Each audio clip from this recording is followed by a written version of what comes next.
Hello friends, welcome to Creative Medicine. In this lecture, we will learn about.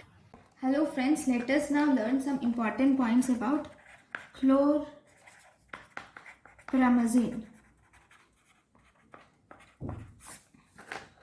Chlorpramazine is actually a typical or first generation antipsychotic. It is a typical or first generation antipsychotic with D2 blocking and additional alpha receptor blocking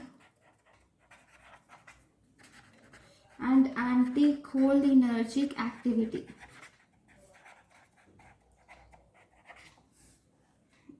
Because of this alpha receptor blocking activity, it will result in formation of orthostatic hypotension.